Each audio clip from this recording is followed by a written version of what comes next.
Hey guys, Justin here. Quick note, this is going to be a second lap hot lap for the video. I think either lap works. I would go for maybe lap 1, but there's some things that make lap 2 a little bit better for me, but I still played around with the idea of lap 1, but enough of that. Well, let's just get on to the lap.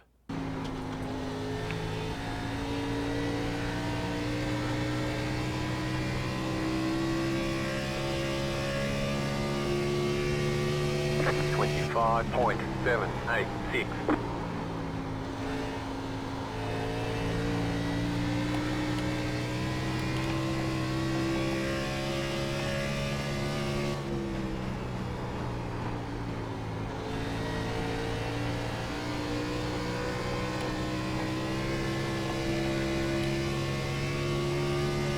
.646.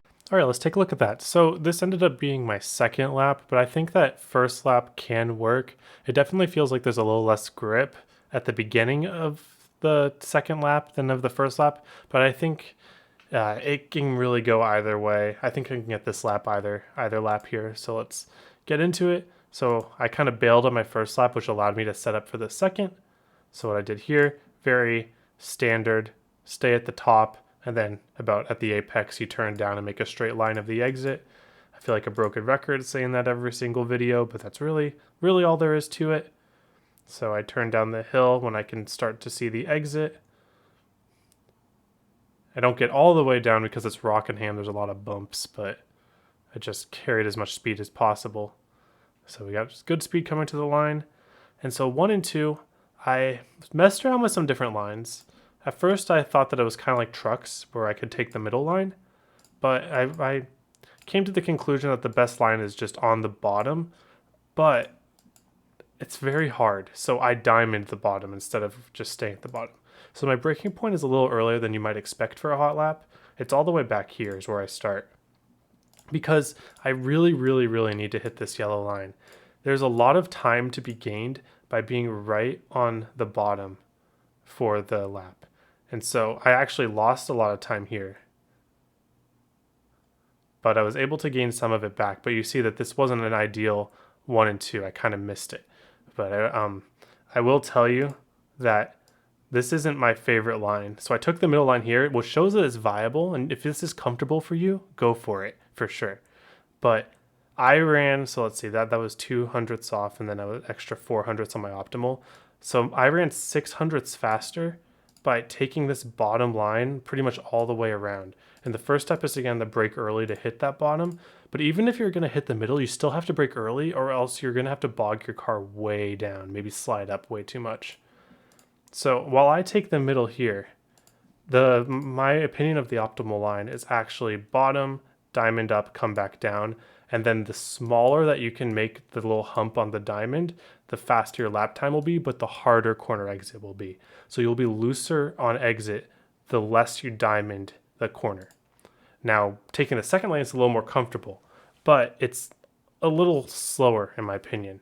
So I use the wheel, so I force a lot of the wheel to get the car down as early as possible. Bad at saving tires, good for hot lap. So for this, I still diamond just a lane up, and this allows me to get some launch here. And it makes the exit a lot easier because the exit is straighter. Like I get a little loose there, but when I'm running the bottom, I get super loose.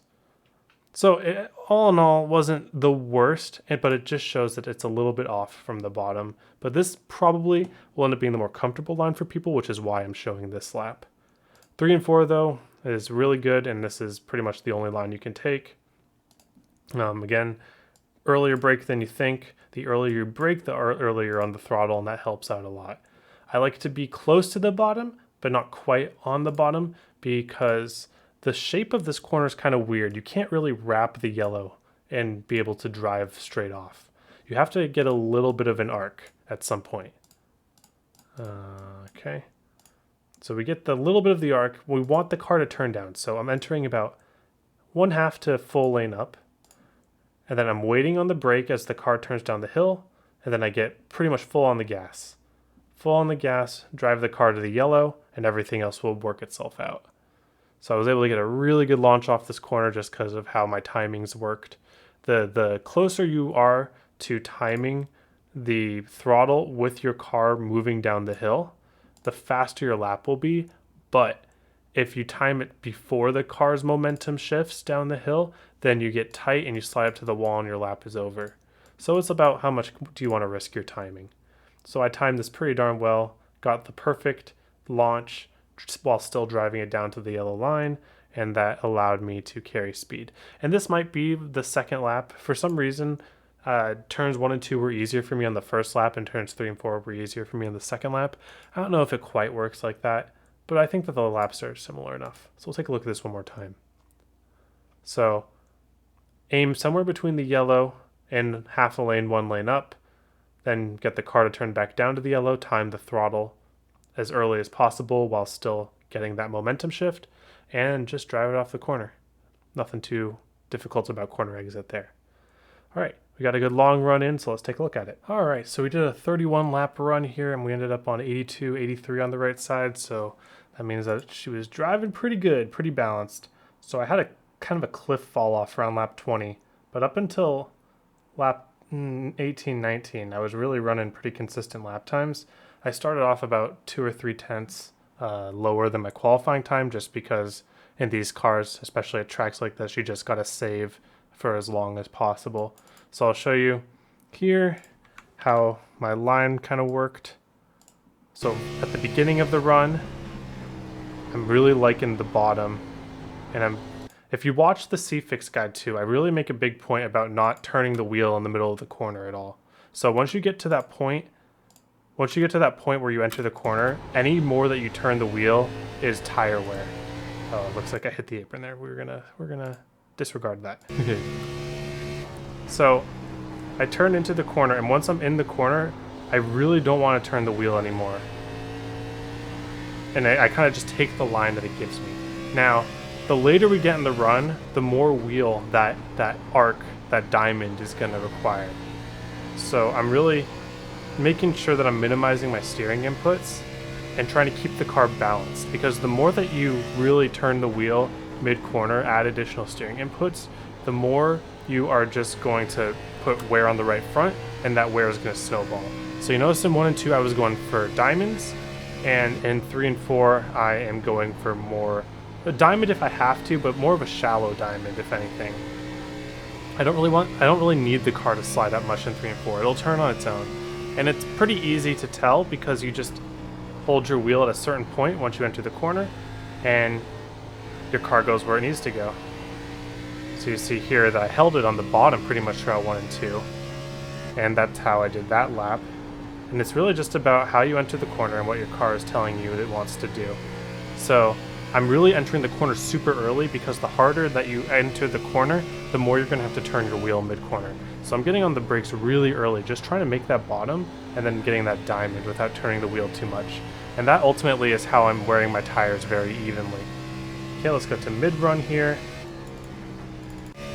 So this is about 18 laps in, and now you hear the difference in the revs. I'm still waiting on the car. I'm not forcing the throttle, because it's up to the tires to tell me how much grip they got. If it's not ready to turn back down the hill, I'm not going to force it, because you force it, it may be a short-term gain of like half a tenth, but you just took life out of your tires that's going to hurt for the rest of the race. So I'm turning into the corner, hit the bump a little wrong. That was a little bit too much wheel there, but I still wasn't adding too much mid-corner. If you have to coax it a little bit, you gotta do what you gotta do if you miss the entry, but ideally you want to enter early enough to where you're not missing any entries. So we can really see how different the car drives, but the line is more or less the same. Just the same line, but a lot more patience. I almost got on the throttle too early there, and that caused me to kind of miss my exit. And then 3 and 4, I take super duper early. The later you get into the run, the earlier you gotta take the corners. There's no way around it. The brake bias, low brake bias, isn't gonna get you too much at Rockingham in terms of like corner rotation without steering, just because these entries are really tight comparatively. Alright, now we'll go to the end of the run where I'm really slow now. But still the tires are not feeling too bad. I'm just really waiting on the car. And I like being on the bottom here. I just like being on the bottom. It gets loose off, but that's kind of fine with me. I'd rather be loose off than tight center.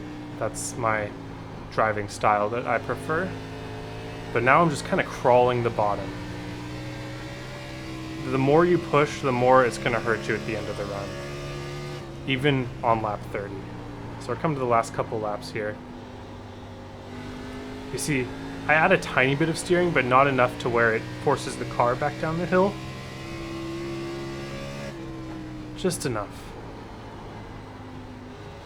And even there, I'm barely using any steering at all. And you would think that this is slower than going up top, and it's pretty comparable short term, but long term you just wear a lot less right front. So you see here I try a top line. You see how much more wheel I have to use to get it back down the hill? So the launch might be good, but I lost a lot of time corner center by being that high, and I'm using a lot of tire to get it off the corner. So I really like that bottom line on late run. I recommend it. If you really have to like keep somebody off your back, maybe you go for a deeper entry, but there we go. So that was the end of my 31 lap run. Pretty good run there, pretty happy with it. So anyways, good luck out there. Have a wonderful day and hope to see you all on the track.